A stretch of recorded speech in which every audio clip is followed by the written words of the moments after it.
नमस्कार दर्शकबृंद बातिलेर पथे 26,000 चाकरी सुप्रीम कोर्टे एसएससी मामला निये बिराट आपडेट साम्प्रतिक प्रकाशित এই প্রতিবেদনটি আমরা বিস্তারিত জেনে নেব।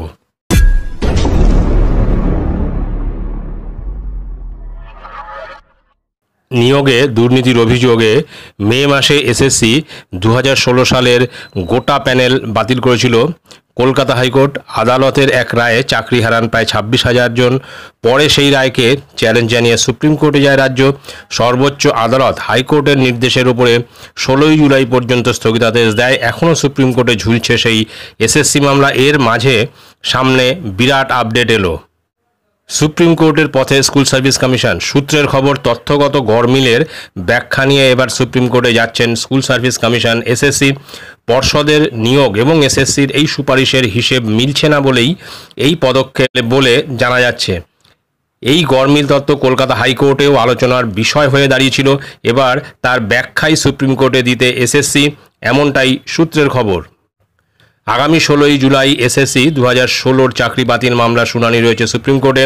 তার আগে এখন যোগ্যদের চাকরি বাঁচাতে তৎপর কমিশন। পর্ষদের সঙ্গে এসএসসির সুপারিশের যে তথ্যগত পার্থক্য রয়েছে তার ব্যাখ্যা দেওয়ার লক্ষ্যেও জোর কদমে কাজ চালাচ্ছে এসএসসি। এই বিষয়ে আইনজীবী ফিরদৌস শামীম জানান, কলকাতা হাইকোর্টে মামলা চলাকালীন বোর্ড এবং কমিশন যে হলফনামা জমা করেছিল তাতে গরমিল স্পষ্টই সামনে এসেছে। তার ওপর ভিত্তি করেই সিবিআই তদন্তও হয়েছিল। এবার সুপ্রিম কোর্টে তারা যে তথ্য পেশ করতে চলেছেন তা যদি পূর্বের দেওয়া তথ্যের সঙ্গে না মেলে সেক্ষেত্রে আদালত সিদ্ধান্ত নেবে। প্রসঙ্গত, কলকাতা হাইকোর্টের চাকরি বাতিলের রায়ে স্থগিতাদেশ দিয়েছিল শীর্ষ আদালত। তবে সুপ্রিম কোর্টের শর্ত ছিল যতদিন বিচার প্রক্রিয়া চলবে ততদিন চাকরি বহাল থাকবে সবার।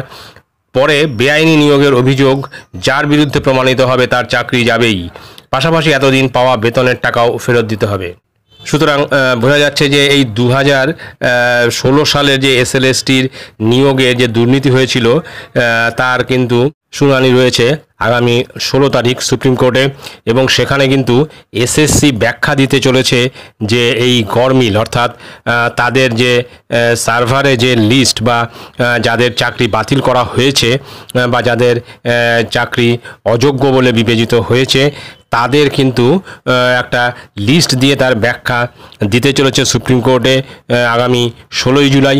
এবং সেখানে যদি নাকি সেই ব্যাখ্যা বা সেই লিস্টের সঙ্গে কোনো গরমিল পাওয়া যায় তখন কিন্তু আদালত বাধ্য হয়ে সিদ্ধান্ত নেবে। সেক্ষেত্রে কিন্তু এদের চাকরিটা কিন্তু সেই সিদ্ধান্তের ওপরেই নির্ভর করে বহাল হবে কি হবে না সেটা ঠিক হবে। তো দেখা যাক আগামী 16 জুলাই কী রায় ঘোষণা হয়। ভিডিওটি ভালো লাগলে অবশ্যই সাবস্ক্রাইব করবেন চ্যানেলটি। পরবর্তী আপডেট ভিডিও পাওয়ার জন্য ধন্যবাদ।